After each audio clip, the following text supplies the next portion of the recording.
Pat Gray is here on the Blaze Radio Network. And we welcome back Pat Gray Bingo. It's back. And this time, it's pissed. I don't know why. Yeah. It just came into the room very angry. Wow. Yeah, I don't know. I don't know what the deal is. I guess because it's been gone for a while. And it's like been waiting and waiting. Did you forget about me? It's like, okay, how long has More on Trivia been over? And now finally, I think that's what the deal is. I see. I don't know. Okay. So we've got Pat Gray Bingo, which is back. So you want to be listening for these things to happen during the course of the week. When you get a bingo, you fill out a card either, across, down, or diagonally. Then you call in. You'll be the first to call. 888-900-3393. And you win $30 to spend at patgrayshop.com. patgrayshop.com. And the cards, people are like, what are you talking about, this card? What do you mean? Well, we'll put it up on the screen. You can either, take a picture with your phone, or you could go to at Pat Unleashed on Twitter. It's pinned to the top of the page there. Okay. And the bingo squares this time starts out with This Guy's a Liar. Sounds a little something. Yeah, Lance. This guy's a liar. Yeah, all right. There we go. Yeah, there it is. There it is. Nice. See? All right. Then we got another isolated incident. The word douche will be said by somebody, probably me. Jeffy says, that hurts. Then we've got Keith mentioning. Oh, the movie Idiocracy, which is what we're living in every day. Almost a free square. Yep. Jeffy, nobody supports blank more than me. That could be just about anything because nobody supports anything more than Jeffy does. Then we've got let's use our brain cells before posting on the internet. So let's use brain cells before we post things on the internet. Okay. Thanks. If you love it so much, why don't you marry it? That's a good one. I don't care who you are. I love it. I don't care how old you are. I don't either. That's a great line. It sure is. Then we got, darn it! Oh, darn! Oh, no. Dang, darn it! Pat gets upset about things. Hookers and blow. Okay. All right. China is not an enemy. Lance. And it goes left. China's not an enemy. Thank you. Okay. China's not an enemy. Died suddenly. Somebody who died suddenly. And that's almost a free square as well. Yep. Then we got Peter Ducey versus KJP. That could happen at any time, any of one of these days. What are the odds? Finishes off that particular line. Just funnin' with you. KJP's Big Book of Everything. Some new Joe Biden gaffe.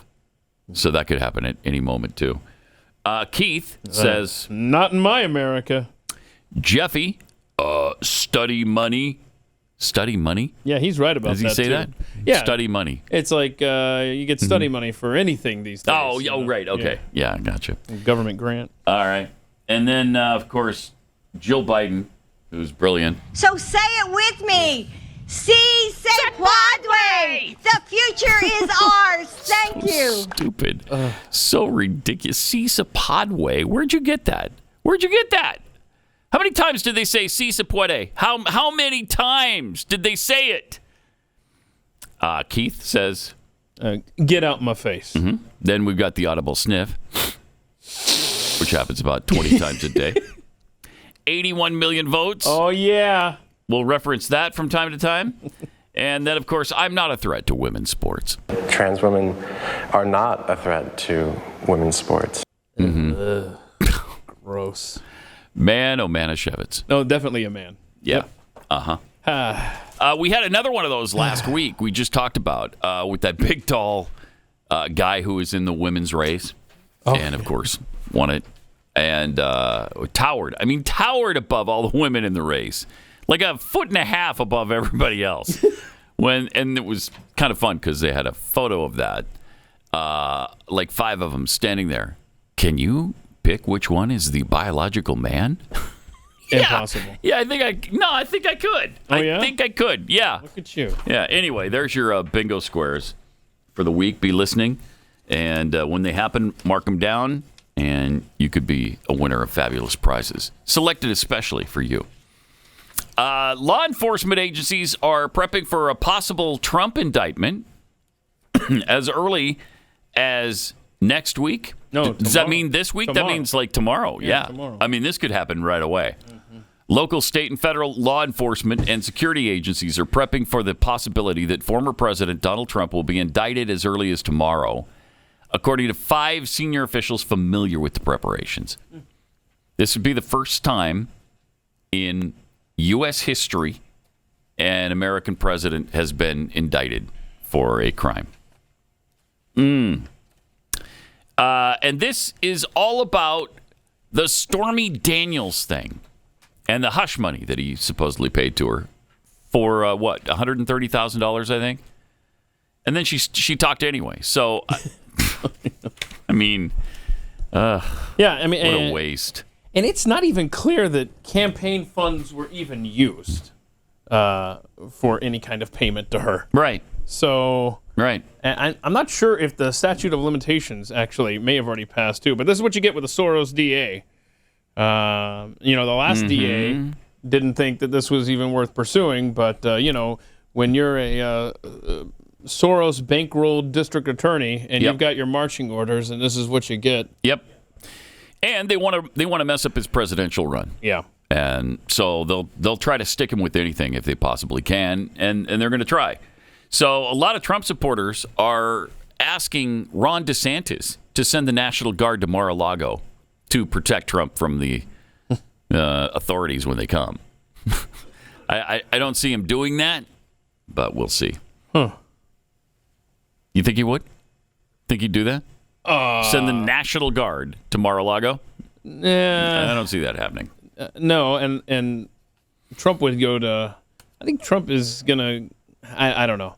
He posted something on Truth Social where he's basically calling for protests. Yeah. Around the country. Right. I mean that feels like a big time no.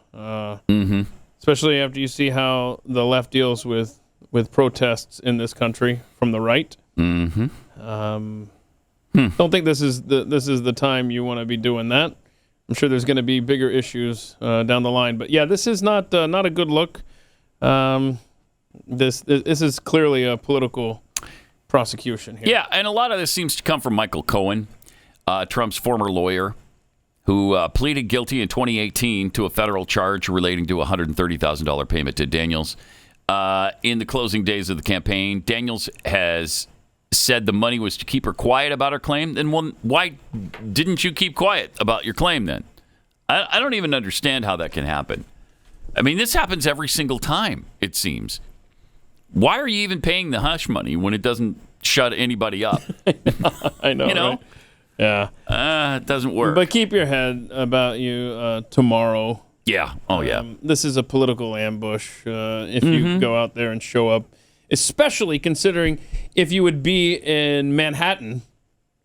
You don't think that they're going to make an example of you in a blue city or a blue state if you decide to protest? Even Marjorie Taylor Greene is saying, nah, let's not do this. But if we want to talk about this double standard, this insanity of this double standard, there was a thing going around. I had forgotten about this. I'm not even sure I ever knew it, but $219,000 fine for Joe Biden for his campaign missteps in 2008. So he... Interesting. Yeah. And he wasn't arrested, No. right? I mean, he... Well, and look what's going on right now with him and the payments from the Chinese energy company. Oh, yes. Of $1 million that was dispersed throughout his family. Are you kidding me? Look into that. I'm telling you. Let's prosecute that. And that's the enraging part, is the political double standard in this country. Yeah, oh my God. It's absolute madness. Now, a lot of people think that there's two schools of thought on the right as this story was unfolding over the weekend. And part of it was, okay, well, this is making Trump invincible to any kind of primary challenge now on the Republican side. I don't know about the that. others is the other school of thought is that, okay, well, first Trump, then they come after DeSantis on something. Yeah. And they're just going to take out the Republicans one by one. I don't know. Honestly, I think everything in this nation now is unpredictable. So sure is. Who knows which way this goes? But the district attorney now has a lot to think about after Trump posted on Truth Social. Now the pressure's on them. So we'll see. It's a mess. This country is a banana republic, and getting more so every day. Yeah, I love this fun fact though. That Greg Price put out in 2022. Manhattan District Attorney Alvin Bragg reduced 52% of all felony charges to a misdemeanor. Now he's elevating a misdemeanor to a felony that the feds refuse to prosecute to indict President Trump. So yeah, criminals roam free. He says political opponents go to jail. Third world country. Absolutely. I mean, that sums it up beautifully. Speaker Kevin McCarthy tweeted out, "Here we go again. An outrageous abuse of power by a radical DA who lets violent criminals oh yeah, there you go, walk, of course, as he pursues political vengeance against President Trump." So a really good point, and that's exactly what's going on here. I mean, remember George Soros had the SOS Project, Secretary of State, which was brilliant. Sure was. Left-leaning, sympathetic secretaries of state in. It's worked out pretty well for him. So when elections happen, I mean, we saw clear as day in 2020, you can really affect that. Well, he's done the same with district attorneys and funding those. I mean, run for local office. I mean, they've done this brilliantly. Yep. The takeover of key positions in the United States, the takeover of the education system, the takeover of Hollywood, which used to be, people don't remember this very well, but it used to be pretty conservative in Hollywood. They were mostly Republicans. Remember there's a joke that somebody did, was it, I can't remember who the comedian was, but in one of the movies, it's like they're joking about there not being any Democrats around. Oh, Bob Hope. It was Bob Hope, yeah. Yes, it was Bob Hope. And now you look at it, and there's almost no Republicans in Hollywood now. Very few. They're an endangered species. So they've taken over the education system in this country. They've taken over Hollywood. They've taken over music, the music industry, pretty well saturated with progressives. What remains? Then of course, Soros decided, hey, you know what? What if we get attorneys general all throughout the country? Because when there's a problem with the election, who takes care of that? Secretary of State, yeah. And the DAs, as you just mentioned. I mean, I don't know. It's been a brilliant effort over the last 110 years or so. And here we are now. And it's maddening. Wishing we would have stopped it somewhere along the way, and we didn't. Yeah, and it's so frustrating when I saw a thing going around how, they don't go after Joe Biden. They don't go after crackhead Hunter Biden. They don't go after the Clintons. They don't go after Pelosi and insider trading. They don't go after the Epstein clients. No, they go after the one guy who promised to expose them all. And that's so true. And it sucks. There are, and you see it with the January 6th political prisoners, quite frankly. I mean, we are now what we have spent decades accusing other countries of being. Of throwing away, your political prisoners in jail, going after old rivals, going after past presidents and stuff. I mean, this is not healthy. I will say though that Donald Trump did dodge a bullet in the 2024 primary over the weekend. Maryland Governor, former Larry Hogan, has decided actually he's going to drop out of the race, which I know you thought was, the Larry Hogan 2024 campaign, right? The former Maryland governor. Oh, I mean, he had the inside track, right? Right. Who honestly, Who drops their candidacy before even the election year begins? And before anybody even knew you were in it. I know. Wait, Larry Hogan was in this? Who? I'm sorry, who? I think that's what awesome. What does he do? Is that Hulk Hogan's brother? Was he in the WWE? How sad is that? Like the only way people know that you were running is because now you've said you're not going to run anymore. So sad, right? Very. I think it's very sad, yeah. All right. This is exciting because Manscaped now has beard products, and they're going even further with their brand new Weed Whacker 2.0. So go ahead and tell the world. The leaders in the below-the-waist grooming are traveling north of your South Pole with their revolutionary grooming products. Okay. The new Weed Whacker 2.0 and their new beard line confirms they have all the best tools for your hygiene toolbox. It's time for you to upgrade your game by going to manscaped.com and using our code UNLEASHED to get 20% off plus free shipping. Meet the new Beard Hedger Pro Kit. It's the ultimate package that makes it easier than ever to craft your signature look. It all starts with the cordless electric Beard Hedger. The Beard Hedger is tough on hair, but smooth on your face, leading to single-stroke efficiency that brings satisfaction to your beard trimming. So right now, you can get 20% off and free shipping with our code UNLEASHED at manscaped.com. That's 20% off with free shipping. Manscaped.com.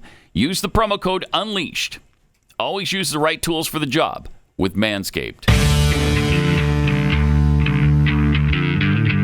Beware, Pat Gray is unleashed. Well, somebody who is still in the race for president is Vivek Ramaswamy. This guy I really like. I really like him a lot. I don't know a single issue on which I disagree. And maybe there are some, and I just haven't heard them. But so far, this guy is really intriguing to me. Trump's former vice president, 2024 hopeful Mike Pence, called this a politically charged prosecution with Trump. And Trump's other 2024 rival, Ramaswamy, said this on Saturday. Today was an important day in the country. Mm-hmm. So the reason I'm doing this is because the rest of the Republican field, I think, has been deafeningly silent about an important issue in the country today. Yes, I know it's St. Patrick's Day weekend. Yes, I know there's a lot of other issues in education or elsewhere that need to be addressed that others have talked about. But that's not the news of today. Okay, the news of today was that this morning we learned that it is likely that the New York Manhattan District Attorney is likely to indict a former president of the United States who is running for office. Now, I want to be very clear. I am in a presidential primary running against that individual, Donald Trump. But what I'm about to say has nothing to do with Donald Trump and everything to do with the integrity of an election and the integrity of a self-governing democracy. So I don't care whether you root for Trump or whether you don't. If you root for the integrity of our constitutional republic, then you need to be on the side of being really clear. We cannot have politically empowered prosecutors eliminating the opposition of a ruling party using arrest power. It is a sad day in America. It is a dark day in America if you have the ruling party in this country using police power to arrest its political opposition. That would be the beginning of the end as we know it. And I'll ask everybody here, wherever you are, on supporting Trump or not, I don't care. A thought experiment. Rewind back to 2004. Okay, if Bush and Cheney used police power in this country to arrest John Kerry for a technical campaign finance violation that normally would never have been charged, and if most as a misdemeanor, right. Liberals in this country would have cried bloody murder. And you know what? They would have been right. Yeah. They would have had a point. And I promise to you, I would have been standing there right there with them to say, even if John Kerry is not my man, this is not the way we run elections in this country. This is not the way we run a justice system in our country. Whether or not, whatever your politics are, we put principles first. And so the thing that disappoints me is I said that this morning as soon as I read the news. I didn't ask my political consultants or anything else. Put out a statement the fastest way I knew how. That was on Twitter. And I expected my lead Republican fellow candidates in this race, prospective or actual, to follow suit. Because this isn't about, we're running against the guy, that's fine. But this is about the principles. We should want to win not by eliminating the competition, but by actually earning the trust of the voters. That's what I'm trying to do, okay? What I heard instead was silence. And so the announcement I wanted to make tonight, to be crystal clear, is by tomorrow morning, I would like for even the beloved donor class favorites in this race, including Nikki Haley, including Ron DeSantis, to join me in calling on the New York Manhattan District Attorney to abandon this political persecution through prosecution. That's great stuff. You can't say it any stronger than that. And again, from a guy who is running against Donald Trump in the primary. That's pretty powerful. Good for him. Vivek Ramaswamy. Really, really good stuff. I mean, what is this? As what's his face used to say? Larry the Cable Guy. Larry the Cable Guy. What is this? Russia? What is this? El Salvador? What is this? The Republic of the Congo? Yeah, you know what this is? This is idiocracy. Yeah. Maybe that's a stretch, but maybe. You're welcome for the square. You worked it in already. Yeah, we got our inaugural square. Done. Card. All right, good. That's where you usually find this kind of stuff. Yeah. Arresting political opponents before the election even starts. I mean, it's El Salvadoran. Meanwhile, the guy who's currently in the White House, Joe Biden, made some interesting comments on St. Patrick's Day, as he always does. He was at the Friends of Ireland luncheon, and believe me, Joe Biden is no friend to Ireland. I don't know why he's at this luncheon, because it doesn't make any sense. But such an embarrassment. Here's what he had to say. When I went over to Ireland, it was a great experience. I'd been to Ireland many times, but not to actually look up to find my actual family members. And there were so many, and they actually weren't in jail. They were all, but all kidding aside, I met the Blewitts and the Finnegans and all of the folks who we were related to. Spent 6 days there, and one of the things that and the Finnegans are from County Louth. And there's still, if you go to County Louth, there's still a place called Finnegan's Pub, which is, Reverend, it's related to my family. Now, I'm the only Irishman you ever met, though, that's never had a drink, so I'm okay. I'm really not Irish. Why is that okay? Why is that okay? He just called the Irish drunks and criminals. Yep. Essentially. That's cool. That's fine, I guess, yeah. Because Irish people are mostly white. There you go. I guess that's the deal. That's the deal. So you can insult him right there in front of the Irish prime minister. Yeah, just slap him in the face. That's great. And is he Irish or not? Because at the end he says he's not even Irish. So which is it? What is it, Joe? I don't know, but I wonder if there's like a standing thing on like whoever the Irish prime minister's calendar at the time is, just block out St. Patrick's Day for your trip to America. Yeah. Because they're always over here during that. And block out the joke about how all Irish people are drunks. That never gets old. It never gets old. Do you still have the, I hesitate to ask, the Barack Obama when he's in Ireland? I do not. Oh, I look for it on St. Patrick's Day. Oh, no. Yeah. And then I look for it on the internet. Couldn't find it. Oh. Yeah. Tried his little Irish accent. The old machine. Yeah. The sun is out. That was the extent of his Irish accent. The sun is out. That's good. Barack, that's not an Irish accent. That's you just saying the sun is out in a weird way. Okay. Yeah. Nothing to do with Ireland, my friend. Then, as he so often does, he headed off to Delaware for the weekend for the 900th time? He has spent 40% of his presidency somewhere other than the White House. Like on vacation, I should say. Wow. On vacation. 40%. 40%. I'd like to see how that compares to Trump, to Bush. They used to talk about Bush being in Crawford all the time. I'd like to see the comparison between Bush and Biden at their retreats.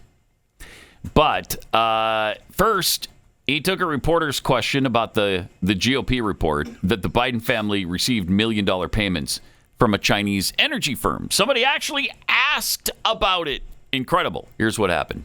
Any reaction to House GOP's memo about your family dealings, sir? Any reaction to House GOP's new memo about your family dealings, sir? Family dealings. Yes, your My family revealing that Hunter Biden's business associate sent over $1 million to 3 of your family members. Any reaction to that report? Do you have any reaction to the Russian? It's not true. There you go. All right, we're done. Bank records to the contrary. Then he just leaves. Sorry, all the evidence to the contrary. Not true. It's not true. Sorry, it is true. And first he goes, my family dealings. Like, what are you even talking about? Yeah. What's this? It's not true. Well, I mean, powerful denial, though, huh? Here's a paragraph from a story here. The legal team for President Joe Biden's son Hunter commented. The statement was as follows: Hunter Biden. This is the attorney for Hunter Biden. Okay, Hunter Biden, a private citizen with every right to pursue his own business endeavors, joined several business partners in seeking a joint venture with a privately owned, legitimate energy company in China. As part of that joint venture, Hunter received his portion of good faith seed funds, which he shared with his uncle James Biden and Hallie Biden, whom he was involved with at the time in sharing expenses. But Joe Biden just said, it's not true. Uh-huh. The attorney says it is. Hunter's attorney says it is. Yeah. Hallie got, I think she only wound up with about $25,000 out of the $1 million. She's a school counselor. Yeah, I mean that job pays well, right? $1 million a year, easy. Sure, she didn't. Yeah, that's why they didn't pay her much because she didn't need it. She didn't need it. Hunter did, and Joe did, and James did. It's not true. It's not true. I got to go to Delaware now. I got a helicopter to catch. Why does he even go over to the press when he doesn't? He doesn't really take any questions from them. He's hoping one of them will have the loudest voice to ask him what his favorite flavor of ice cream. Right. Chocolate chip. Oh. Or what is the thing that has enchanted you most during the course of your presidency? When's somebody going to ask me the enchanted question that Barack got? Oh, man. By the way, spring begins today. All right. Yeah. We made it. Spring solstice, March 20th. So Dairy Queen's giving away a free ice cream cone today. Not a sponsor. Which Should be. I cannot take advantage of course. Trick. Yeah. Sad. Yesterday, though. Free ice cream cone. Huh? Yesterday, my wife brought home some Kexi cookies. Uh-huh. And it was the chocolate chip with M&Ms in it. Bro. And I took just a little. I mean, it's been almost 2 months since I've tasted one of our cookies. And I took just a little piece of that. And I did, in fact, eat it. And it was after all this time, it was the greatest thing I've ever put in my mouth. It was so good. Uh-huh. If you'd like to try them. Okay. We also have the Irish cream. We've got the strawberry shortcake cookie right now. Go to Kexi.com, KEKSI.com, and check them out for yourself. Also starting today, of course, we've got Pat Gray Bingo, so be listening for that. Spring is here. Pat Gray Bingo is back. At this time, it's pissed. So we already got one square. Taken care of. You're welcome. Yeah. That happened early on. Don't forget, if you get the bingo, it's 888-900-3393. First person, you get $30. $30 toward something fabulous at patgrayshop.com. You got it. Did I get that right? You got it. Proud of you. Thank you. I do what I can. You watch basketball over the weekend? I did not. I saw the scores. It's about as close as I got to watching basketball. Okay. But my bracket has been completely destroyed already. We'll talk about some of what happened over the weekend. NCAA March Madness tournament coming up. And kind of a fun story with Charles Barkley, too. Share that with you. Coming up.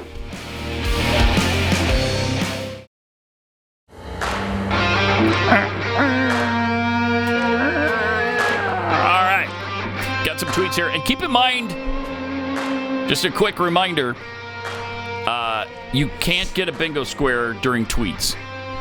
Yeah. Because we know we'd be manipulated into giving all the squares right there. And it'd just be too easy.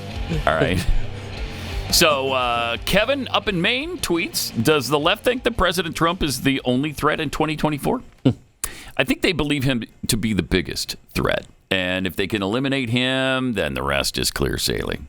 Although Ron DeSantis, man, he's going to be formidable. If he declares, if he enters the race. Or even another school of thought this weekend was the left wants to elevate Donald Trump because they think he's the easiest to beat.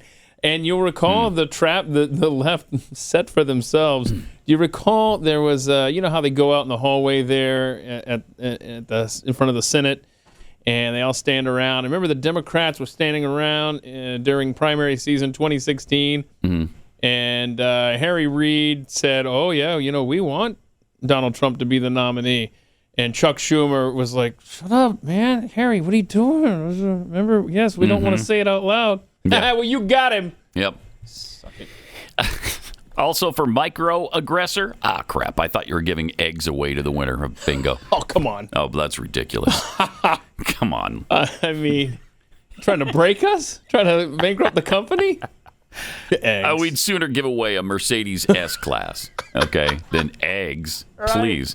Squatching Duck tweets that little $1 million Chinese payment to the Bidens was just the first of the suspicious activities reports about the Bidens that has been looked into. There are 150 of them. Oh, it's gonna get good. Oh, 150. Pathead T tweets Hillary Clinton and the DNC had to pay $113 million for using campaign funds for the Fusion GPS dossier. Oh, that's right. God, jeez.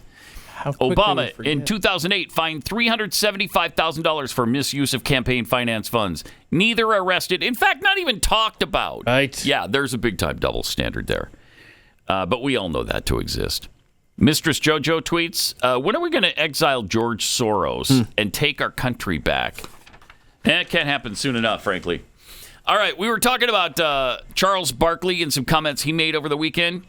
Yeah, kind of fun. Every once in a while, Charles Barkley does something fun, says something interesting. I love it. I love this guy. And here he is from the attorney over the weekend. I mean, it's so much stuff that goes into this. And shout out to all the trainers also. To have and the guys who do all the uniforms, to get these uniforms cleaned up and everything. 'Cause, I mean, I'm so old. We used to take a shower in our uniforms because, you know, when we flew commercial my first few years. Wait, time out. There's no era where you did. Yes, it is. Stop, you're making this up. No, I'm not. There's no way that you were supposed to wash your uniform with it on. When I first, you're making this up. I'm not making this up. Let him finish. I've never heard. No one in the right mind has ever done that. Let him finish, Kenny. Please, let him finish. And soap, they give you soap. Let him finish, Kenny. When I first got to the NBA, we flew commercial. Yes, that's accurate. I'm not disagreeing with that. So when you played the night before and flew the next morning, when was you exactly going to get your uniform clean? You had to wash your uniform yourself. So after the game, when you got to your room, you took a shower in your uniform and dried it and dropped on the commercial airline the next day. Were you with Jed Clampett? No. That's why you had to let him finish. Come on.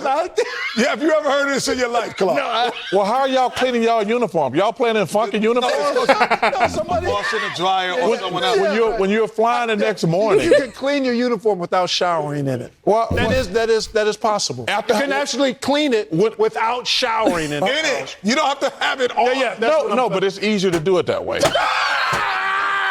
I love it. It's done. It is easier to do it that way.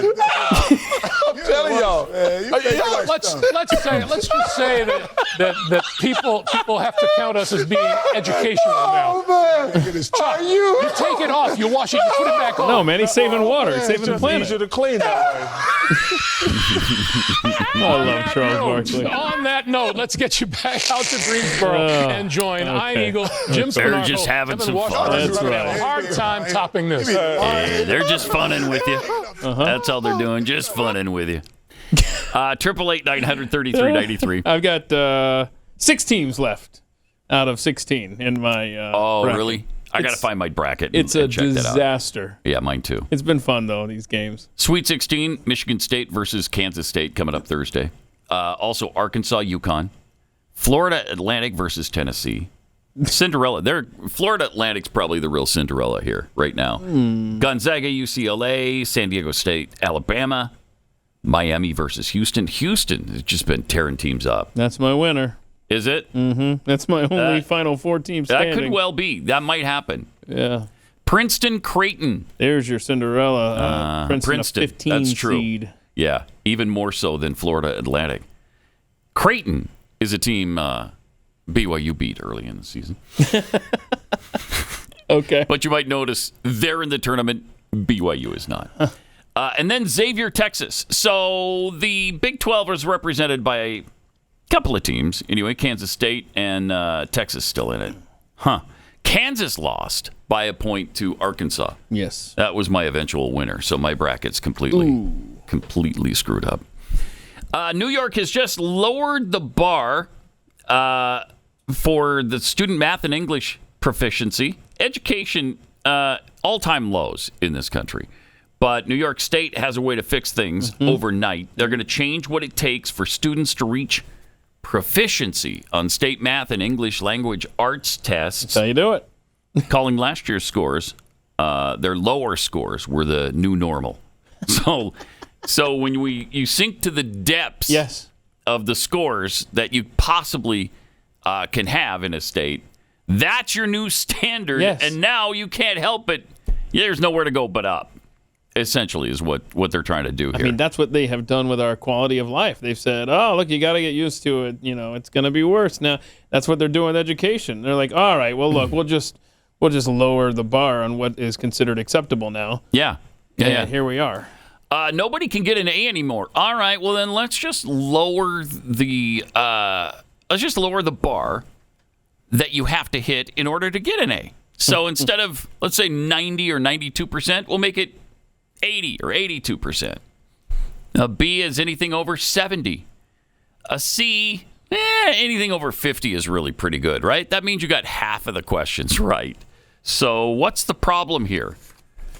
We're a nation in trouble. Yeah, I mean, we talked about Baltimore in the past where they had no students in this one district to reach the level. None. Efficiency level. That was 0. And then the same is happening in New York with some math. And look at this chart from 8th grade math. Do you have this, 8th grade math by state, 2019, and then 2022. Yeah, so the blue line shows where kids were scoring three years ago before the pandemic. Yeah. And the red line is today. And every single state, massive drop-offs. It's just it's terrible. Not just a few places. It's every state in the union. All 50 states are down, and not just by a little bit, but by a lot. Boy, that's sad. Yeah, it is. Massachusetts. This is interesting because Massachusetts perennially one of the states that spends the most per student every year. They're number 1. Utah, one of the states that spends the least per student every year, is number 2. What does that tell you? It tells you that throwing money at the education problem is not the answer. Right. It just isn't the answer. Then you got Idaho, South Dakota, Wisconsin, and so on. But several states that just don't throw money at the problem are doing really well. Wonder if we should ask them, hey, what is it you're doing? What's your philosophy? How are you near the top of the chart, even though everybody's down? But still, they're near the top of the chart, so they must be doing something right. Wonder where New Mexico ranks with school spending, because they are dead last. They're below Washington, D.C. on this. And D.C., I believe, perennially, anyway, it's between D.C. and Alaska. D.C. spends the most per student per year. Wow. And they're 49th. Yeah. New Mexico's 50th. Well, it's probably 51 because they included D.C. Yeah, so you're talking about as far as grades, yeah. Yeah. I just wonder where they fall as far as spending. You know what I'm saying? Yeah, what kind of trade-off there. Be interesting to see because it just doesn't correlate. But here's some good news with education. School choice supporters scored a win on Friday with a Republican-led Florida House of Representatives passing legislation making state-funded vouchers for students universal. Finally. I mean, this just makes so much sense. I don't know why it can't get done everywhere. The bill, HB1, aims to expand parents' access to education savings accounts by removing income caps for eligibility. It passed mostly along party lines, 83-27. 3 Democrats joined the majority. Well, then it was a bipartisan bill. Right. There you go. It's bipartisan. It's what the Democrats do all the time. If they get one Republican, that was a bipartisan effort. Was it? Hey, congratulations on getting Mitt Romney to side with you. Surprise! If the bill becomes law, all qualifying students will have the ability to use a voucher next school year. About $8,000 for tuition at eligible private schools or for other education-related costs. Wow, life-changing. Like, get this, homeschooling, tutoring, materials, and fees for standardized tests. This is manna from heaven for homeschoolers who are just on their own, and you've got to pay all the same costs that people who have their kids in public schools have to pay, and you get none of the benefits. And this is what I was saying last week, is that, this has been something talked about in Texas since before we moved here in 2012. These efforts usually take a really long time to get traction and get support.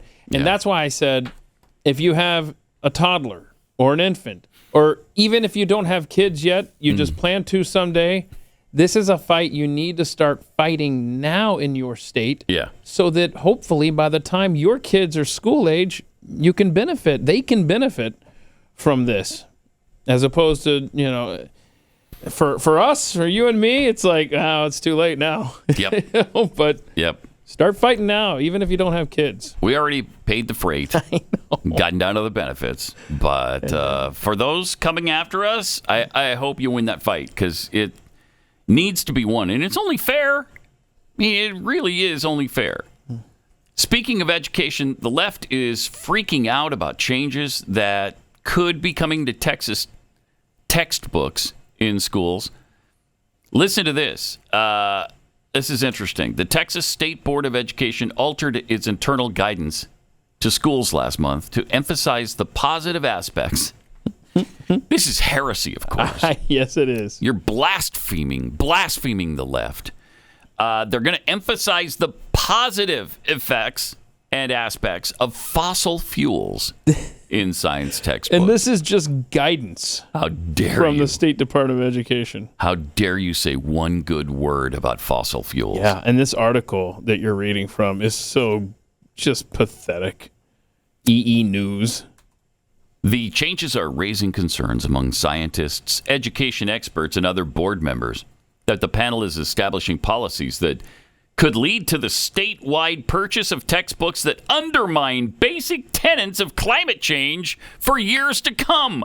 Good. About time. How about a little balance? That's all I'm asking for.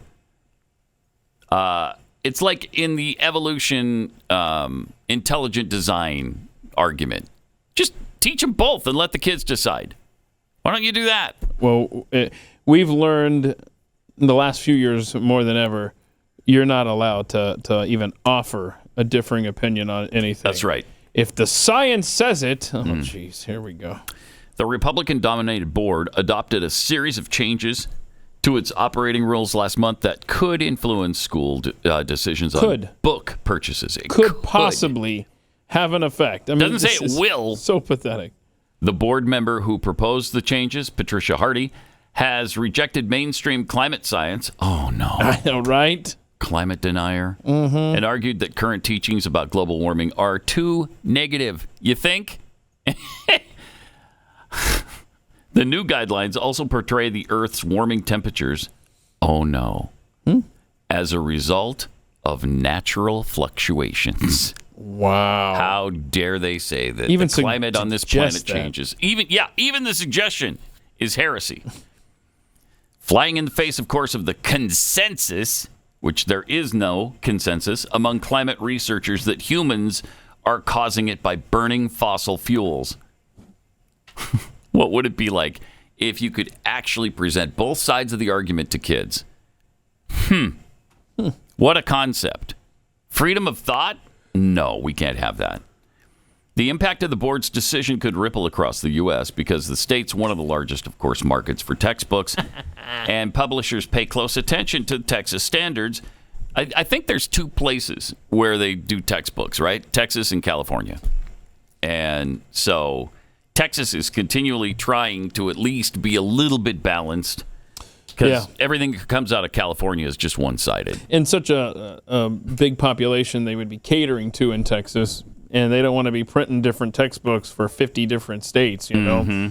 And so a lot of these get used in other parts of the country. You'd rather your kid's textbook to be influenced by what the Texas Board of Education is coming up with as opposed to, like you said, the California Board of Education.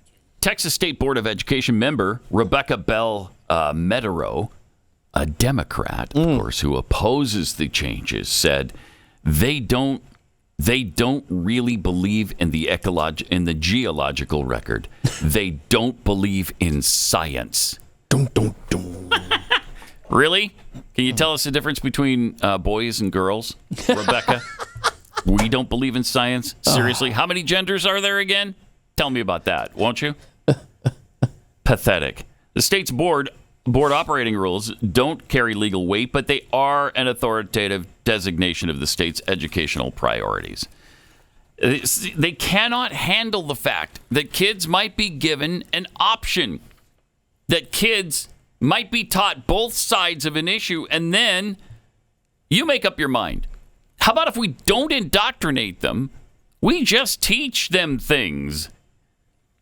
The new operating rules could deter school districts from using textbooks that teach about climate change in a meaningful way. What a one-sided article this is. Lopez said school districts that choose to use more rigorous science lessons could face challenges from parents who point to the operating rules and argue that teaching climate science is a form of political indoctrination. Ooh, that's a stretch, isn't it? Jeez. The subtle rule changes don't explicitly reject the science, showing humans are warming the earth in ways that are already wreaking havoc. But Bell Meadow said they can steer schools toward buying books that emphasize baseless climate change theories. You are a threat to their power and their monopoly, and the demons come out, man. So very, very frustrating. More coming up in just a few minutes.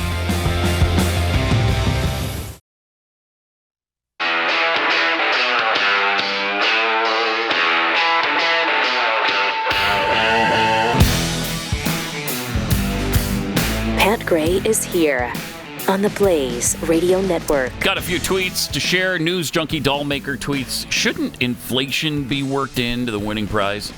It's been $30 for a few years now. Wow. That's no.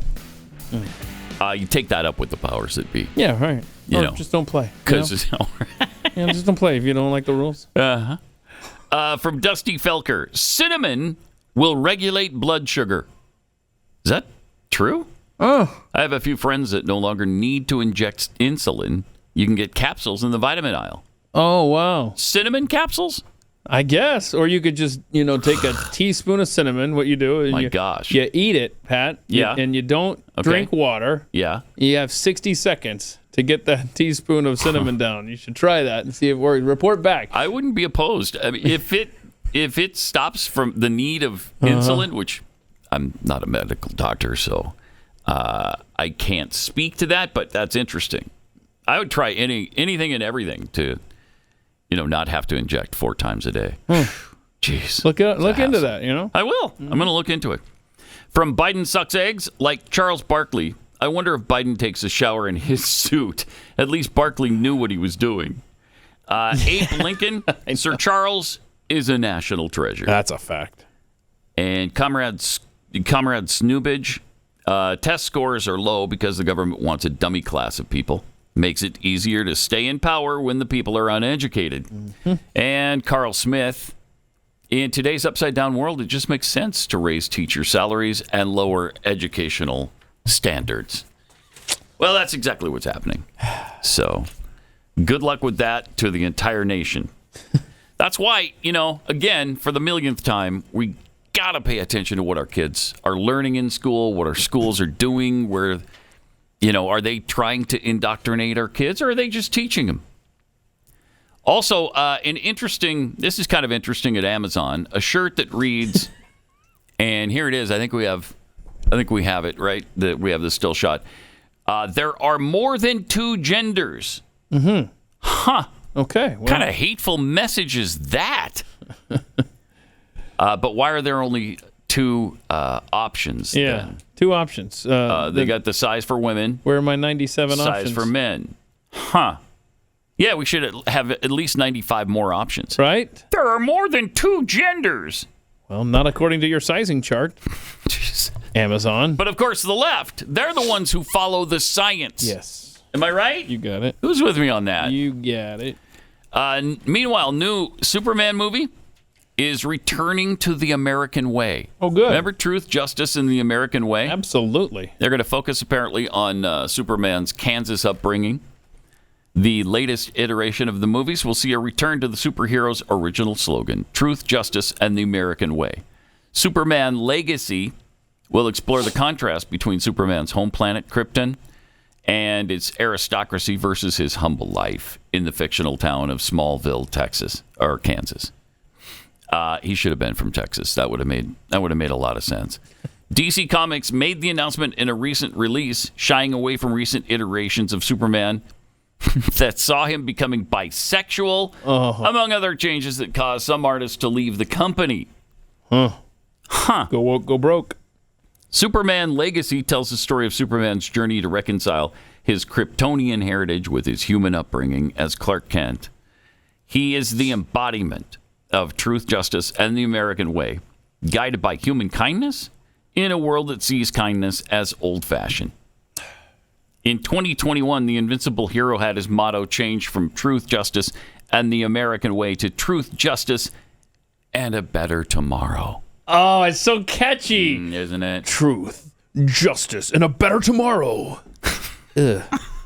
Within a week, a new comic book was announced in which Superman became bisexual and kissed a pink-haired Japanese man who was a journalist. And that didn't work? That didn't fly? I mean, that wasn't a successful business model?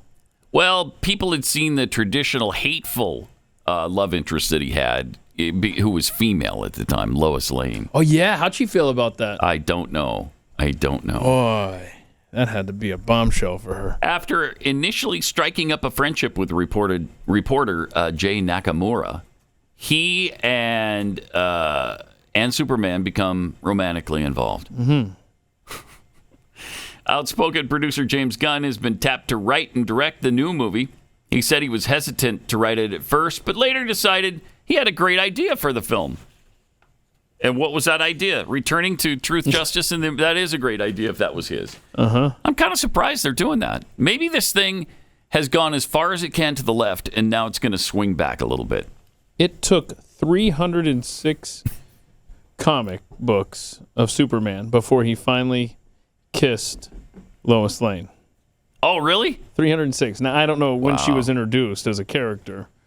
And it was 1963. Okay. And he used the mistletoe at a Christmas party as an excuse. That sly devil, Superman. Yep. Well, good. So, again, maybe the pendulum is swinging back the other way. Oh, my gosh. Lois Lane and Superman both appeared in the number one in the first 1938. Wow. It took from 1938 of those two knowing each other until 1963 to actually kiss. Wow. That's amazing. Boy, he's moving a little quicker these days. A little bit. Wow. All right. We also have this interesting little tidbit. There's been so much rain and snow in California that you would think their drought would be over. Right? You would think, okay, now they've got plenty of water, but here's what's happening to the water that they're receiving. It's just going back. Ledge right there at the bottom is called the Stilling Basin. Okay. And then it flows off to the ocean. I see. So it's back into the rivers and then flows back into the ocean. Because see ya. because California has not built a new reservoir, since 1979. That's okay. It's only been... What a poorly run state. 44 years. So they haven't built a new one since 79. Meanwhile, their population has increased by 63%. Anybody see a problem there? What a dumb state. No place to store it when the water comes. So they're going to be in this perpetual drought forever. Of their own making, by the way. Of their own making. But you keep trying to convince the rest of the country, Gavin Newsom, that your state's better than Florida. Yeah. Speaking of California, CNN reporter tweeted out a picture that's it kind of shows you what's going on in San Francisco right now. So CNN is on the scene in San Francisco covering a robbery. And while they're covering the robbery, the CNN crew was robbed. Oh, no. You can't make that stuff up. Yeah, they said that they had security watching the car and everything. Doesn't matter. And what was it? Like they were gone for 4 minutes? And something like that. I don't know what the tweet said, but something along those lines. And it's like, it didn't help. Let me see if I can find the timeline here. Thieves did... Oh, you were way off, Keith. I said 4 minutes. Okay. 4 seconds. 4 seconds. My bad. Look at me trying to... I'm an apologist for San Francisco. I was like, look, it took a whole 4 minutes at least. No, 4 seconds. 4 seconds. They even had security watching their car specifically. Yeah, and they turned away for 4 seconds and got robbed. And she said this isn't the first time this has happened. Perfect. What a terrible town in a terrible state. Speaking of thieves, can you believe we're 2 years removed from the FBI seizing all that money and loot from the vaults in Los Angeles? Remember that? They weren't going to touch anybody's private vault, nobody's deposit box who wasn't associated with the company that they were supposedly investigating. None of that will ever be touched. So they got the okay to go in and seize all of this property, and they just took it all. They lied, and they took everything out of that vault. Oh, the FBI lied? Yeah, could have seen that coming. Surprise! I mean, that's not in my America. And here's okay. So one of those depositors, Linda Martin, thought she was being responsible by putting her nest egg in a safe deposit box where she wouldn't be tempted to touch it. Because, if you leave it in the bank, you can just withdraw it at any time. She didn't want that to happen, so she put it in this safety deposit box, which you would think would be safe. Think about right now with the banks collapsing every 3 hours.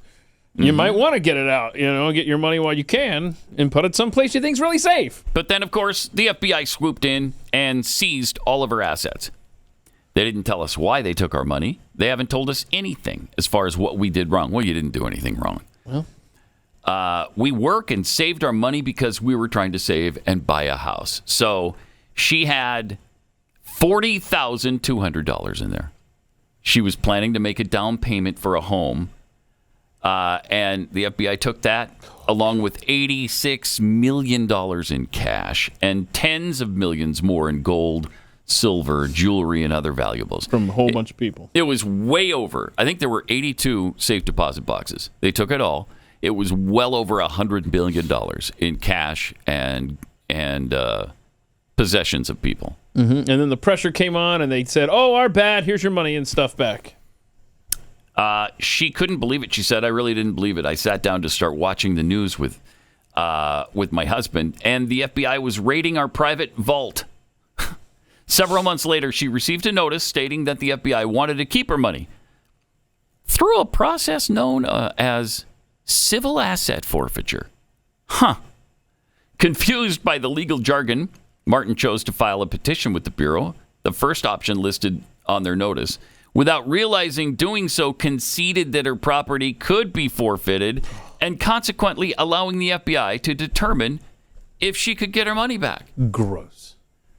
Okay, her $40,000 is that important to the FBI, where you just steal from the American people? She also said that, to her knowledge, no one who had their assets taken have been charged with or even suspected of any crime or wrongdoing. Instead, the FBI had been investigating U.S. private vaults, which shut down following the raid and pleaded guilty to conspiracy to launder drug money. Unfortunately, according to Justice Attorney Bob Belden, unfortunately, this is legal. Civil forfeiture is a process in the United States where law enforcement can take property from people who have never been charged with a crime. I just don't know how we keep doing this and allowing it to happen over and over and over again. And then they wonder why we got a problem with the FBI. Mm-hmm. How many things that are nefarious or shady has the FBI done in just the last little while? My gosh. Outrageous. So the FBI did apply for that seizure warrant against U.S. private vaults. And again, they promised not to take anybody else's. And then they went ahead and did. How do they get away with it time after time after time? And if it's not the FBI doing it, it's some local sheriff's department, the highway patrol, police, TSA has stolen money. It's enraging, man. It is.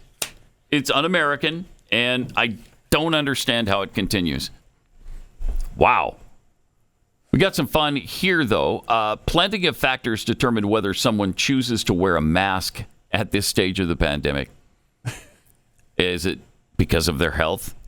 Is it their risk tolerance? Is it where they live? Who's around them? Or is it, as this new study finds, how attractive they think they are? A study was published by the journal Frontiers in Psychology, found that people who think they're attractive tend to be disinclined to wear the mask.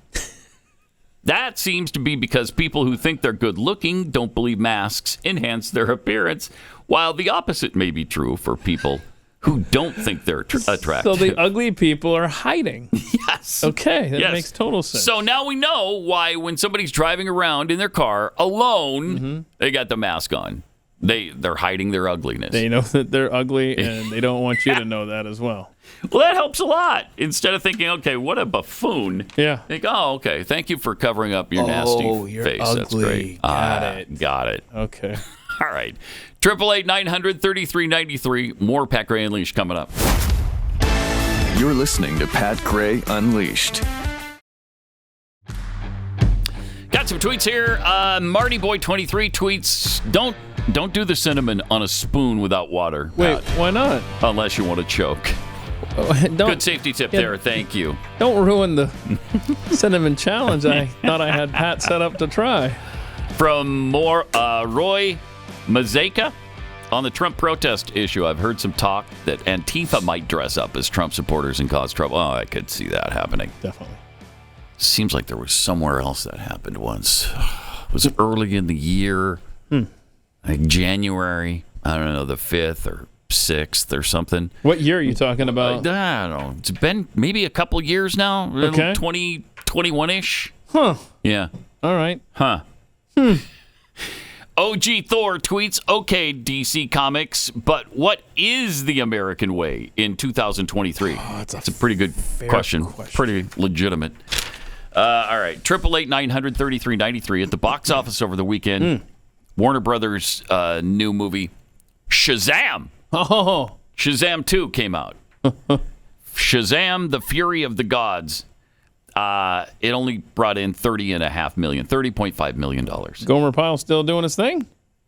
Oh, sorry. Shazam! That was his. That's for the older generation listening. No kidding. The older than me, even generation. So that's down 44% from its $53.5 million opening in the first one in 2019. It added $35 million overseas, $65.5 million globally. But it cost, who knows, what was it, a $250 million movie to produce? So this is probably not going to make its money back. Gosh, it costs. What it cost? What was it? The Fury of the Gods? Yeah. Shazam, Fury of its the Gods. budget was $125 million. Oh, okay, well, that's not that bad then. Okay, and what did it bring in the first weekend? 30.5. Okay. It's gonna be close. Yeah. Oh, total earnings? 65.5 worldwide. Yeah. Okay, I got you. Yeah. So they'll get there. Yeah. Okay. The cinema score. This is how much people like it. As they leave the theater, they're asked, and that's down to 53% on Rotten Tomatoes. Same score Black Adam got. So DC's they're just not doing that well right now with these movies. I think they're just both they and Marvel now believe that people love these movies so much they can hand out some schlock to us and we'll go see it. It sounds like DC Comics is kind of getting an education on messing with Superman, though. Yes. And now they're going back to the more traditional story, sounds like.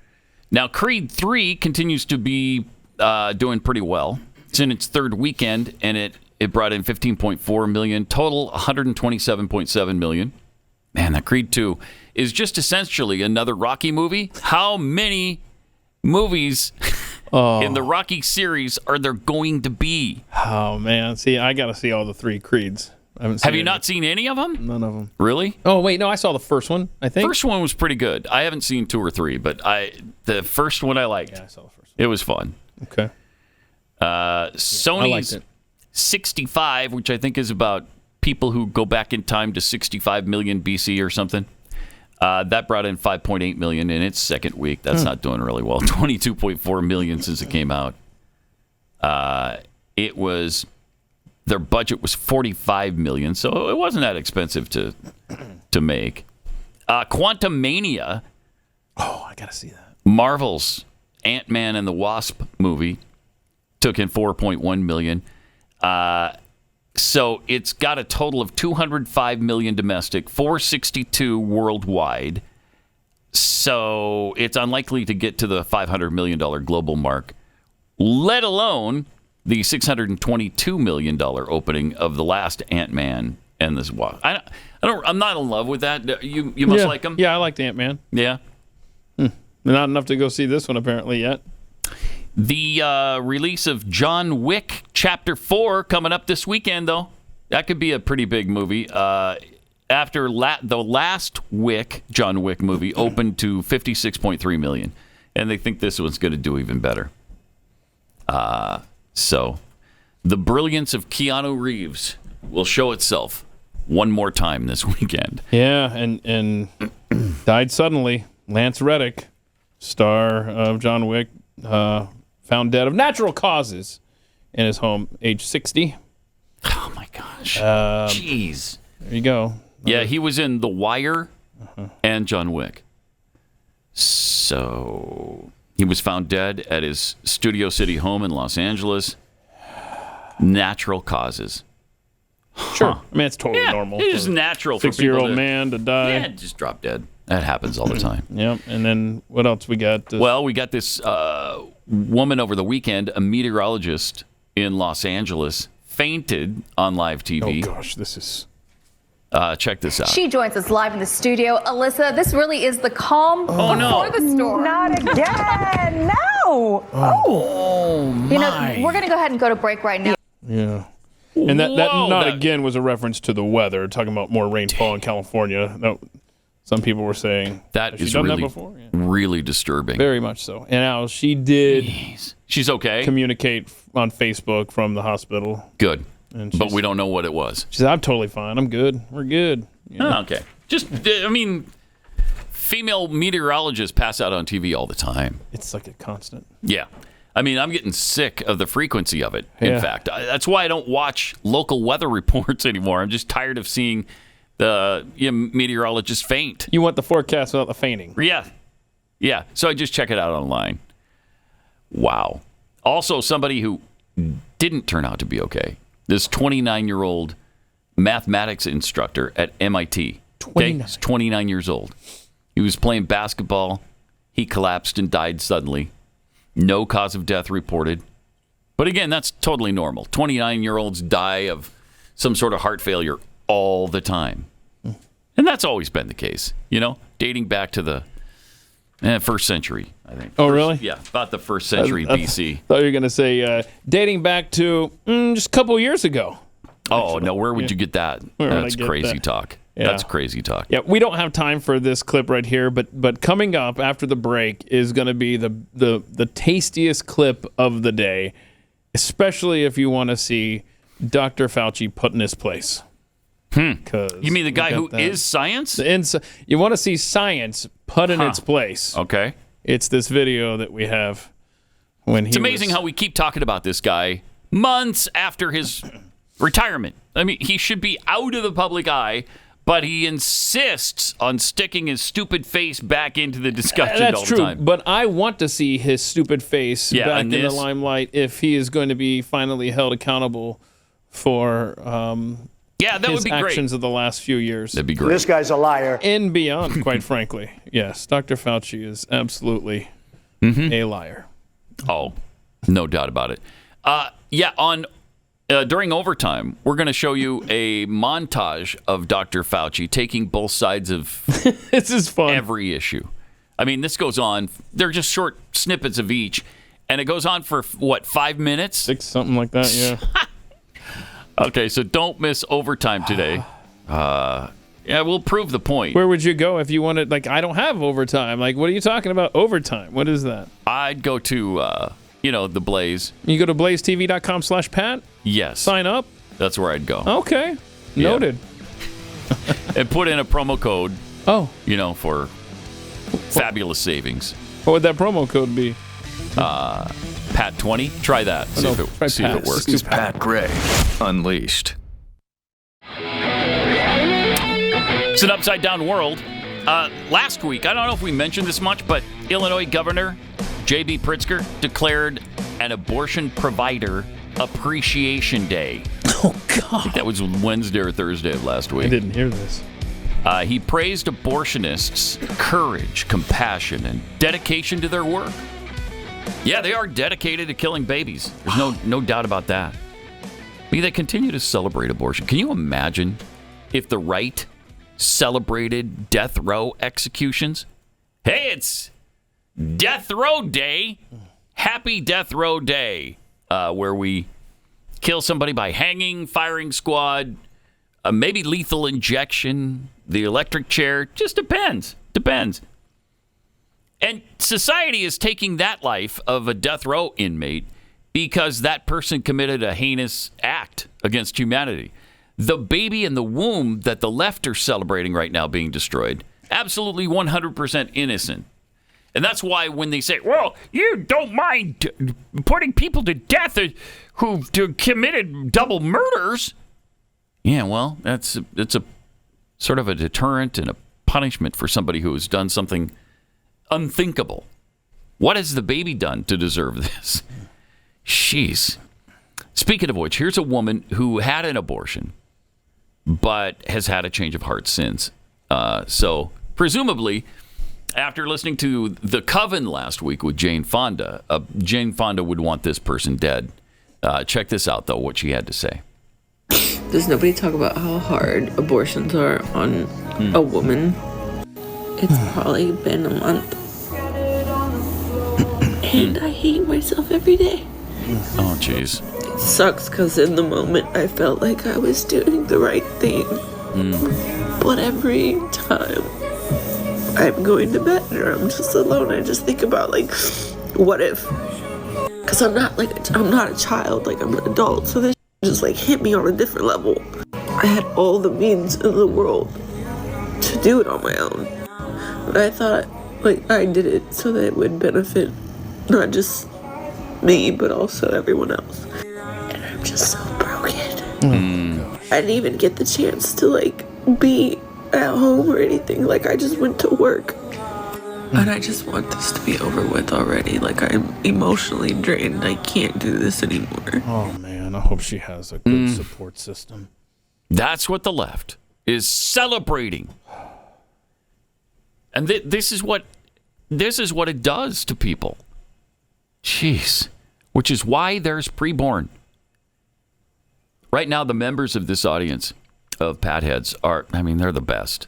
And several of you got together came up with a life-saving idea. So we're joining forces with Preborn right now to sponsor an ultrasound machine to help save countless babies for years to come. And the great thing, this was your idea. These life-saving ultrasound machines cost $15,000, more than most of these centers can afford. So here's what we're doing. We're looking for 30 patheads to rise up who can donate $500 each. All gifts are tax deductible. And once we reach our goal, the machine will be placed in a needy woman's shelter. These precious babies and their mothers need our help now more than ever. And so you can help right now by giving them the gift of life. Just go to preborn.com/Pat. When you donate, make sure you type Pathead Machine. And your donation will go directly to that cause for a brand new ultrasound machine. Yeah, when you go to the donate page, just scroll down to the bottom comments section and just type that in, Pathead Machine, and they will make sure it goes specifically to this cause. So again, preborn.com/Pat or dial pound 250, say the keyword baby, pound 250 baby. We'll keep you updated on the progress as we try to raise $15,000 for the ultrasound machine, and we want to get this done by Mother's Day, which seems pretty appropriate. So thanks for any and all help you can give to Preborn. We just greatly appreciated. There's no better cause. What better cause could there be than to save human life? So thank you for everything, for all that you do. 888-900-3393. We were talking about Fauci and the whole nonsense with the vaccinations and the booster shots and forcing it on people because of these mandates. Well, PBS recently aired this footage from 2021. Dr. Fauci and Mayor Bowser were trying to get people vaccinated. Oh. And they ran into this particular person. A little door-to-door in the D.C. neighborhood. Wait, no, not this. Kill it. That doesn't seem like the... That's not where we're going here. We're going with clip number 7, please. Fauci and Bowser on the streets of D.C. People in America are not settled with the information that's been given to us right now. So I'm not going to be lining up taking a shot or a vaccination for something that wasn't clear in the first place. And then you all create a shot in miraculous time. It takes years to create vaccination. Well, it used to take years. Okay, it used to. You know how many years were invested in this approach? About 20 years of science to get us to be able to do it. Not enough. And 9 months is definitely not enough for nobody to be taking no vaccination that you all came up with. The only reason I'm talking to you right now, as close as we are, is that I've been vaccinated. Right. But if it allows thousands of people like you don't get vaccinated, you're going to let this virus continue to percolate in this country and in this world. Something like the common flu then, right? And not it's like much more serious than the flu. Though. Well, the flu kills a lot of people annually, too. You know how many people died of the flu the last year? I mean, not this year, virtually none, but the previous year, about 20 to 30,000. You know how many people have died from COVID-19 in the United States? 600,000 Americans. Well, the number that you all given that died, that's once again, that's you all's number. You gonna pass? Yeah, definitely. Because when you start talking about paying people to get vaccinated, when you start talking about incentivizing things to get people vaccinated, there's something else going on with that. Thank you. Something else going on. It is something going on. There's something else. You're right. But I'm glad millions of people like me and most everybody here didn't get an. You know what their incentive was? Protecting their health and protecting the city. But I won't keep you anymore. It's okay, because my incentive, y'all campaign is about fear. It's about inciting fear in people. You all attack people with fear. That's what this pandemic is. It's a fear. It's fear, this pandemic. That's all it is. Love it. There we go. Get your meds in there, doctor. Oh, man. Wow. Love it. And the guy knew what he was talking about, too. It's not like he's some dummy just spewing nonsense. He was actually going up against the experts, supposedly, in this nation. Something else going on. Well, you hit a home run with that analysis for sure. Oh, my goodness. And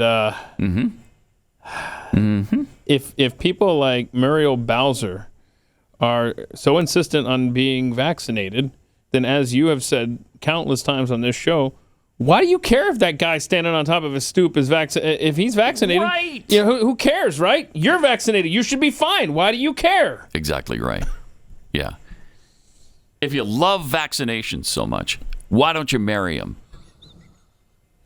That's just where I stand right now. Where you stand. Love it so much, why don't you marry it? Marry it. Okay.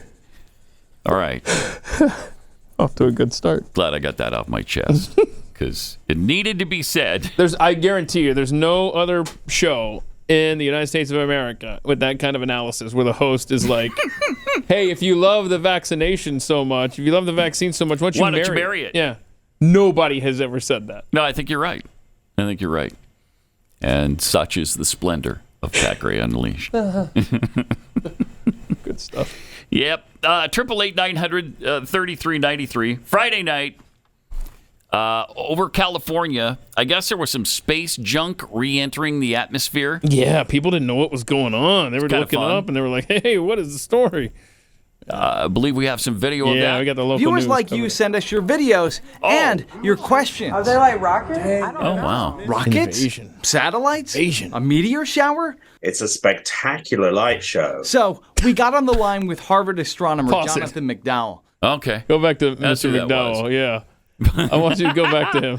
Harvard astronomer? We got to spend a moment on our Harvard astronomer, Mr. McDowell. What was his first name? Anyway. Shower? Hold on, go. It's a spectacular Yeah, look at this light shirt. show. So look at that shirt, man. That is got like all these like I guarantee you if we could see everything it's got on him. astronomy on it. Yeah, right? it's probably an got all astronomy these t-shirt. different constellations and stuff. I mean, that guy is He lives his gig. That's great. Lives it. I love that. I love it. He's like a modern day Ben Franklin too. Look at him. Okay, sorry. Yeah, it's we great. got on the line with Harvard astronomer Jonathan McDowell, who explained that those streaks in the sky are actually space junk re-entering the atmosphere. It was clearly space debris. They were flaming chunks breaking up from a piece of Japanese space equipment that cool. re-entered the atmosphere overnight, and it was a communications package. This thing, to be precise, a Japanese communications package used by the International Space Station from 2009 to 2020 when it became obsolete. It was jettisoned from the ISS and spent 3 years in orbit before returning to Earth on this track over Northern California. Whoa! Offering those of us on the ground with this unforgettable display. What is that? Dude! I mean, is that your stereotypical Californian response right there? Yeah. What is that? Dude. Oh, so great. That's probably just, let's be honest, that was just a bunch of Terminators that have landed here. Oh. All nude, probably upon all arrival. Nude, yeah, yeah. And it's over. I mean, they're gonna. The invasion has happened. Don't give the space junk from a Japanese communication system. What do you think? We were born yesterday, right? And by the way, there's a larger issue here because last week we talked about how many satellites are just floating around up there, and they're just like, yeah, we're done with it 3 years ago.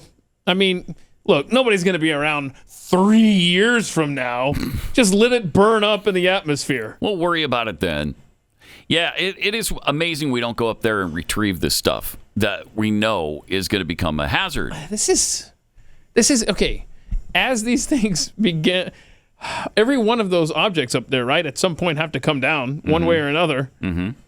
And they're going to do some damage when they do. This is going to become, like, we're going to need an app Yeah. that just tells us, oh, crap, it's time for the Japanese communication system reentry. It looks like California. Oh, it's California. Duck! Yeah, I don't care. That's California. I'm in Texas. What do I care? Like, that's a great app idea. So someone can jump on that. Yeah. And I'm sure they will.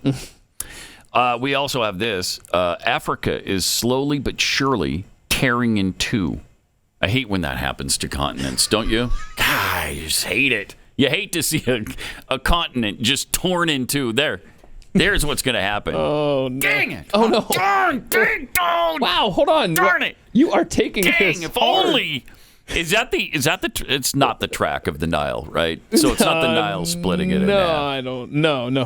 Nile's up top. Yeah. Yeah. So wait, when is this going to happen? I mean, should we prepare? Pretty soon. Pretty soon? Yeah. Just 5 million years from now. It's going to just tear right in half. So, well, not quite half. You see, that's maybe, Sure. I don't know, a fourth of it. Yeah. So, but yeah. That's aggravating if you're is. there and you're trying to make plans for 5 million years from now. So, yeah, I mean, it's not tomorrow. Okay. But it's 5 million years. That's not that long. You want to put it on your calendar at least. You do. Yeah, you do. How far out do you think the calendars on your phone go? Have we ever explored that? I never have. I'm going to do it right now. All right. I want to see if I can schedule this thing out for 5 million. Oh, well, it's 5 to 10 million years. So now you tell me. I don't want to get you super excited. Right. But we could have a drastically different looking world. We're likely to see a new ocean form between the Somalian plate and the Nubian plate. The great continent of Africa will lose its eastern shoulder, and a vast sea will cut off East Africa. Huh. As weird as this may seem, it's worth remembering that Earth's surface is in a constant state of flux. It's just so slow that, the human experience can't account for it. Okay. But so I can schedule out on my phone all the way out to the year 2100. Oh, wow. Is that going to cover this? Not quite. So You're how gonna need I'm just a little extra. short. You're a little short. Shoot. All right. Well, but I mean, just 4,999,000 years short. So it's in the ballpark. Yeah, right. You're right there. Yeah. But Africa breaks apart 4,999 years from now. Okay. Got it. Saved. So you got it. All right. So we'll check back on that. Yeah, definitely. When the time comes, and we'll let you know. Of course, you're probably not going to be surprised because it might make the news. Might make the news. Yep. NBC News, Nightly News with Tom Brokaw. Africa is just split apart. So we'll be watching for that. Of course, Tom Brokaw may not be there at the time. Also, this, speaking of the planet and things that are going on, humans are not the only organisms to scale the world's tallest mountain. They've just done an analysis of soil samples taken from Mount Everest, and it revealed that our coughs and sneezes are getting preserved in the mountain's ice. No, bro. For hundreds of years. That's really nasty. That is gross. Now, is it ours or people who have actually climbed the mountain? People have climbed it. Yeah, okay. Yeah. There's like a landing spot where they kind of rest for a moment before they do the final push. And people have sneezed there, and it's been saved in ice. It's gross, dude. Ugh. So, in the future, will they thaw that out and create a race of humans from the snot? Is that what's going to happen? I mean, it only took a little DNA from a mosquito to recreate dinosaurs, so... Yeah, and this would be like presumably the strongest among us, right? Those who have been able to scale that mountain. Right. Okay. Yeah. That's just gross. So yeah, so the sneeze particles drift into the ice, and then it's just who thinks to go up there? I don't know. And be like, you know what we should do? Let's scrape away some of the ice. I bet there's like boogers and snot and whatnot in there. What a dumb idea. I know. We got nothing better to do than this. Researchers suspect that it was humans that likely gave Everest the cooties. Indeed, most of the samples were collected around 558 feet away from where hundreds of sneezing, snuffling mountain climbers So it drifted. Were. That's where they rest. Yeah, so it drifted before they make the summit, right? 558 feet away from where they blew their nose. And again, who thinks to... It's so bizarre. I don't know. Then we have this interesting video.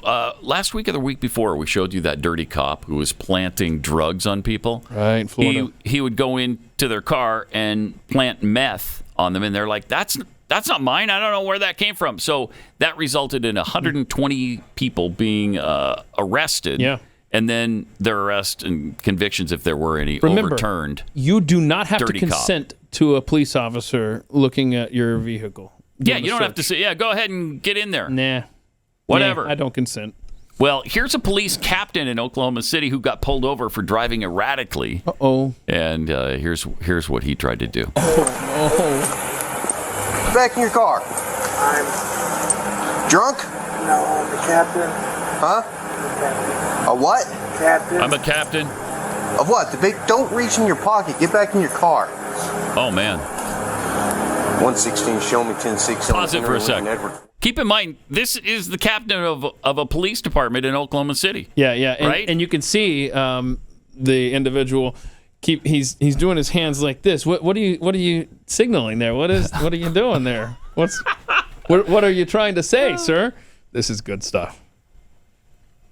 Put it up. Have a seat. I will. I'm not. I will. I'm not. You been drinking tonight? I just got a ride. You been drinking tonight, sir? I'm a captain. I'm a police captain. department. What police department? Oklahoma City. Camera, turn the camera off. What division? Investigations. Okay. What are you doing pulling in here? My mom and I stay here. You been drinking? Hello. Oh, boy. Oh, my. That helicopter's annoying, by the way. Yeah. There it goes. Whew. Okay. How much we had to drink tonight, sir?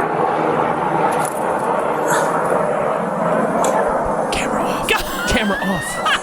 Please. I'm not turning my camera off. Okay. Go ahead and step out of the vehicle. I'm screwed. Oh, boy. You gotta be kidding me. Yeah, we're not gonna get a return on it. How much we drink tonight, sir? I was at a poker game. Uh-huh. Yeah. Because you're swerving all over when you turn on poker and game. didn't use your signal. I'm sorry. Sorry. Okay. How much you drink at your poker game? Not much. Not much? How much is not much? I don't know. Beer? Liquor? How many beers? 3 or 4. 3 or 4? How long ago was that? It's been going on a while. How long ago did you drink your last beer, sir? Hello? What time is it now? It's 0140. Midnight.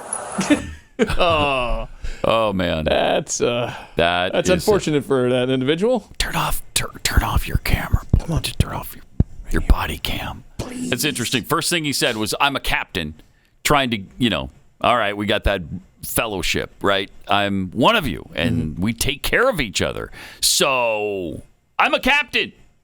You're a captain of what? And the look on his face, yeah, he's like, please, come on, man, be cool. Do we know if the guy's been fired? I don't know. I would suspect he's done already as a police captain Let's see. in Oklahoma City. Let's see where we stand on that. I don't have other than just arrested at this point. So I'm sure there'll be a follow-up. I'm sure. Oh, he's on paid administrative leave. Oh, okay. Okay, thank you, Kayla. So the next step is, okay, we're done with him. All right, you're done here. Nothing to see. Move along. Oh, boy. Then we have this fun fact from North Korea. This is impressive. Apparently, they asked for people to sign up for a war with the United States. And 800,000 people signed up. They answered the call in one day. That's how much they hate us and how powerful they are. The North Korean newspaper Rodong Sinmun says 800,000 students and workers signed up to fight the U.S. on Friday, just one day after North Korean ballistic missile into the sea between South Korea and Japan. The total number included many North Koreans who sought to re-enlist. The soaring enthusiasm of young people to join the army is a demonstration of the unshakable will of the younger generation to mercilessly wipe out the war maniacs making last-ditch efforts to eliminate our precious socialist country and achieve the great cause of national unification, reunification, without fail, and a clear manifestation of their ardent patriotism. Weren't talking about... This is just like when Kim Jong-il, the dad of the current dictator in North Korea, in 18 holes of golf, shot a score of 18. I mean, you don't get those days back in North Korea. You don't. He, the people were so excited because, I mean, to them, he was a god. And apparently, he's a really good golfer. I don't know why he didn't ever join the PGA. He could have made a lot of money for his country. Right, and captured a unicorn, don't forget. Oh, that's right. And was that after the 18 holes in one? I think it was at the same time. I think it was on the back nine, somewhere between Busy. Somewhere at the turn, he just was like, oh, look, a unicorn. It is a busy round of golf right there. North Korea wasn't talking like this when Donald Trump was president. No, that's I'll true. tell you that. It's for sure. But 800,000 new soldiers in one day? Wow. Yeah. This is Pat Gray Unleashed.